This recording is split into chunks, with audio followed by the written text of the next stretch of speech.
ಮಹಾಭಾರತದಲ್ಲಿ ಯುದ್ಧಕ್ಕೆ ಮೊದಲು ಎಷ್ಟೇ ಕಲಹಗಳು ನಡೆದರೂ ಕೊನೆಗೆ ಮಹಾಭಾರತದ ಯುದ್ಧ ನಡೆಯುವುದಕ್ಕೂ ಶಕುನಿಯ ಕುತಂತ್ರಗಳೇ ಮುಖ್ಯ ಕಾರಣವಾಯಿತು. ಶಕುನಿಯ ಕುತಂತ್ರಕ್ಕೆ ಜೊತೆಯಾಗಿದ್ದು ಆತನ ಬಳಿ ಇದ್ದ ಮಾಂತ್ರಿಕ ದಾಳಗಳು. ಶಕುನಿಯ ಮರಣದ ನಂತರ ಆತನ ಬಳಿ ಇದ್ದ ಮಾಂತ್ರಿಕ ದಾಳಗಳು ಏನಾದವು? ಈ ದಾಳಗಳು ಇನ್ನೂ ಇವೇನಾ ಅಂತ ಪ್ರಶ್ನೆ ಬಂದಾಗ ಅಲ್ಲಿ ನಮಗೆ ಉತ್ತರ ಹುಡುಕುವಂತಹ ಪ್ರಯತ್ನ ಎದುರಾಗುತ್ತೆ. ಹಾಗಿದ್ರೆ ಈ ಒಂದು ವಿಡಿಯೋದಲ್ಲಿ ಶಕುನಿಯ ದಾಳಗಳ ಬಗ್ಗೆ ಸಂಪೂರ್ಣವಾದ ಮಾಹಿತಿಯನ್ನು ನಾನು ಕೊಡೋ ಪ್ರಯತ್ನ ಮಾಡ್ತೀನಿ. ಹಾಗಿದ್ರೆ ನನ್ನ ಚಾನಲ್ ಇಷ್ಟ ಆದಲ್ಲಿ ಶೇರ್ ಮಾಡಿ, ಲೈಕ್ ಮಾಡಿ ಹಾಗೂ ಸಬ್ಸ್ಕ್ರೈಬನ್ನು ಮಾಡಿ.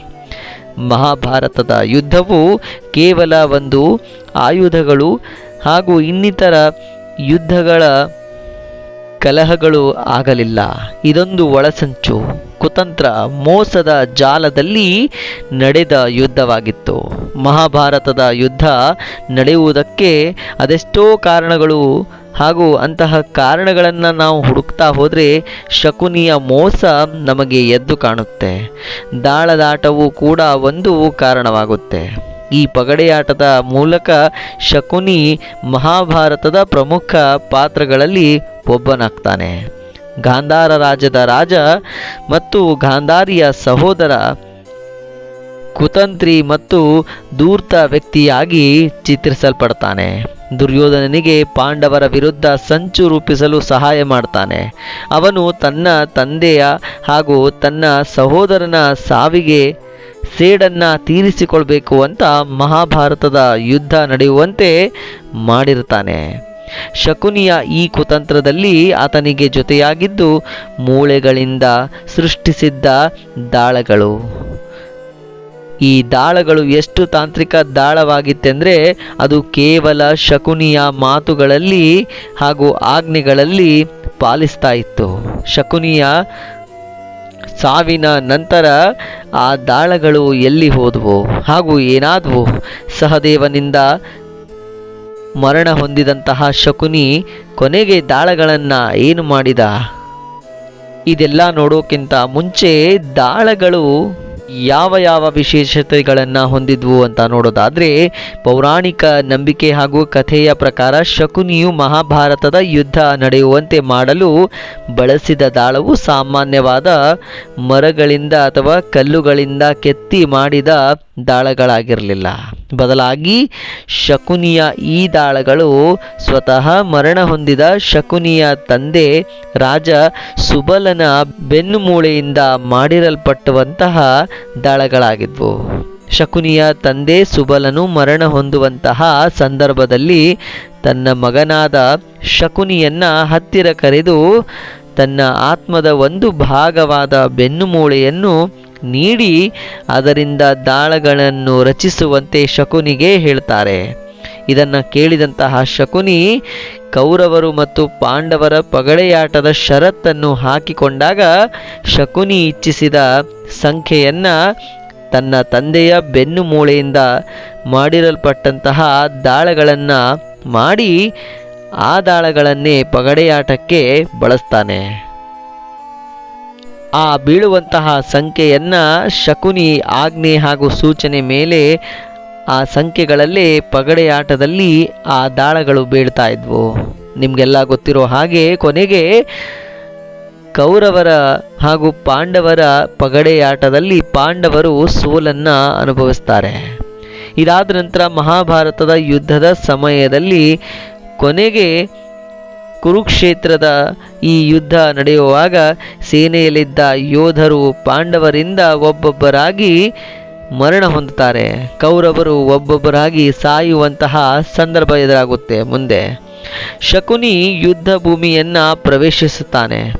ಕೌರವರು ಸೋಲಬೇಕೆನ್ನುವ ಬಯಕೆ ಶಕುನಿಯ ಮನಸ್ಸಿನಲ್ಲಿದ್ದರೂ ಶಕುನಿಗೆ ಒಂದಲ್ಲ ಒಂದು ಸಂಶಯವಿತ್ತು. ನಾವಿನ್ನು ಸೋಲ್ತೇವೆ ಅಂತ ಆ ಶಕುನಿಗೆ ಒಂದು ಸಂಶಯವಿತ್ತು. ಆದರೂ ಕೂಡ ಪಾಂಡವರೊಂದಿಗೆ ಯುದ್ಧಕ್ಕೆ ಇಳಿತಾನೆ. ಶಕುನಿ ಮತ್ತು ಪಾಂಡವರ ನಡುವೆ ಯುದ್ಧ ನಡೆಯುತ್ತೆ. ಆ ಸಂದರ್ಭದಲ್ಲಿ ಪಾಂಡವರ ಕಿರಿಯ ಸಹೋದರ ಸಹದೇವನು ಶಕುನಿಯನ್ನ ಕೊಲ್ತಾನೆ.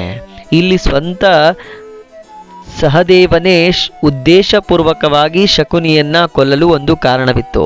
ಅದೇನೆಂದರೆ, ಈ ಹಿಂದೆ ಶಕುನಿ ಪಾಂಡವರಿಗೆ ಹಾಗೂ ಸಹದೇವನಿಗೆ ಅವಮಾನವನ್ನ ಮಾಡಿದಾಗ ಸಹದೇವ ಎಲ್ಲರ ಮುಂದೆ ಶಕುನಿಯ ವಿರುದ್ಧ ಸೇಡು ತೀರಿಸಿಕೊಳ್ತಾನೆ ಅಂತ ಪ್ರತಿಜ್ಞೆ ಮಾಡಿರ್ತಾನೆ. ಸಹದೇವನಿಗೆ ತಾನು ತೆಗೆದುಕೊಂಡ ಪ್ರತಿಜ್ಞೆಯನ್ನ ಪೂರ್ತಿ ಮಾಡಲು ಮಹಾಭಾರತ ಯುದ್ಧ ಮಾರ್ಗ ನೀಡಿತು. ಒಂದು ಇಲ್ಲಿ ಪ್ರಶ್ನೆ ಎದುರಾಗುತ್ತೆ. ಶಕುನಿ ಸಹದೇವನಿಂದ ಮರಣ ಹೊಂದಿದ ನಂತರ ಆತನ ಬಳಿ ಇದ್ದ ಮಾಂತ್ರಿಕ ದಾಳಗಳು ಏನಾದವು ಅಂತ. ಕೆಲವೊಂದು ಜನಪ್ರಿಯ ದಂತಕಥೆಗಳ ಪ್ರಕಾರ ಆ ದಾಳಗಳು ಅನ್ಯಾಯ ಮತ್ತು ಪ್ರತೀಕಾರವನ್ನು ಸಂಕೇತವಾಗಿ ಸೂಚಿಸುತ್ತೆ.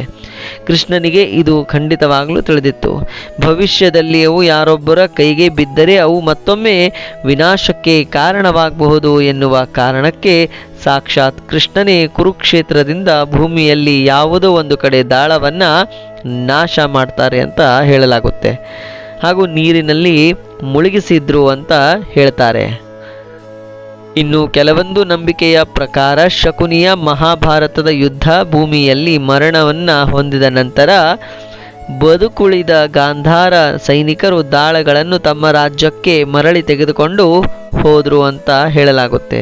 ಆದರೆ ಆ ದಾಳಗಳು ಕೇವಲ ಶಕುನಿಯ ಮಾತುಗಳನ್ನು ಆಜ್ಞೆಗಳನ್ನು ಮಾತ್ರ ಪಾಲಿಸಲು ದಾಳಗಳಾಗಿದ್ವು ಹೊರತು ಬೇರೆಯವರ ಮಾತುಗಳನ್ನು ಪಾಲಿಸ್ತಾ ಇರಲಿಲ್ಲ.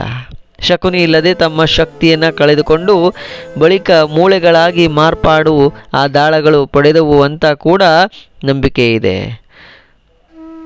ಹಾಗಿದ್ರೆ ಆ ದಾಳಗಳು ಇಂದಿಗೂ ಇದೆಯೇ ಎಂಬ ಪ್ರಶ್ನೆ ಬಂದಾಗ ಇತಿಹಾಸಕಾರರು ಮತ್ತು ಸಂಶೋಧಕರು ಮಾಂತ್ರಿಕ ದಾಳಗಳ ಬಗ್ಗೆ ಹೇಳಿರುವ ಪ್ರಕಾರ ಈ ದಾಳಗಳು ಶಕುನಿಯ ಭ್ರಮೆಯ ದಾಳಗಳಾಗಿದ್ವು.